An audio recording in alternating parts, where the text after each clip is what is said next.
Welcome to the Whitney Museum of American Art. We'll be making our own artworks inspired by works in the museum's collection. My name is Laura.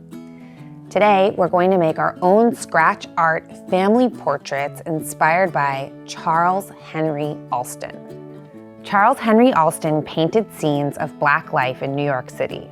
He was part of a movement called the Harlem Renaissance. He and his peers, working in lots of different art forms, celebrated African American life and traditions. Alston created this family portrait by painting bold blocks of color. Then he carved thin lines into the paint with a palette knife, a tool with a blunt steel blade that artists often use for mixing or applying paint. Now, let's create our own scratch art portraits. Here are the materials and tools we will need. We'll need a thick piece of paper like watercolor paper or cardstock. Today, we're going to use wax crayons or oil pastels, something that is water resistant. This is important. Unfortunately, this won't work with markers or colored pencils. We will need some dish soap. We are not cleaning, I promise. We will just be making a mess. We need black paint. I'll be using tempera paint, but acrylic would also work fine. A big, thick paintbrush and a small container for mixing. A tablespoon for measuring, or any kind of spoon you're allowed to use with art. Something pointy like a chopstick, toothpick, or a paper clip. You could also use a blow dryer or a fan at the end, but only if you want it to dry faster. And always remember to cover your table with some newspaper or a plastic to protect the surface from messy materials. The first step in this process is to completely cover your paper in color with your water-resistant material. First, decide the colors you will use.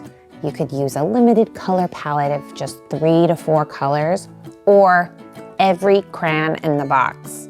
The way you arrange your colors is completely up to you. It can be wild and crazy, big blobs of color, or something ordered and geometric. The important part is that you cover every little teeny tiny bit of paper. So if you prefer to have less area to cover, you could work with your grown-up to cut your paper in half. Now that your paper is totally covered in color, set it aside as we mix up our soapy paint solution. Measure out equal proportions of paint and soap and then mix them together. So the next step is to use our soapy paint solution to completely cover up all the colors we added to our paper. Don't worry, we will see the colors again. Use your thick paintbrush and make sure all of your color is hidden beneath the paint. You might need 2 coats. Now, grab a blow dryer or a fan and maybe a grown-up to help you dry your work. Or just set it aside and wait a little bit till it is completely dried.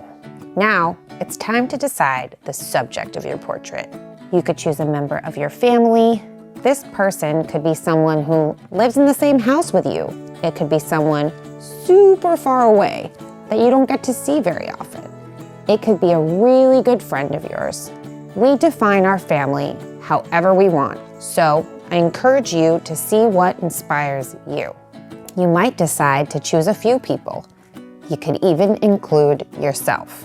Use your pointy tool to start to scratch out your portrait by gently scraping away the dried paint, revealing the colors below. You could try experimenting with different pointy tools to see what kinds of marks they make. Thanks for joining us to make scratch art family portraits. We would love to see your work, so share your creations with us using the hashtag WhitneyKids or email us at familyprograms@whitney.org. Check out our website for a complete list of our programs for families, and don't forget that kids under 18 always get in for free to the Whitney. So come visit us soon.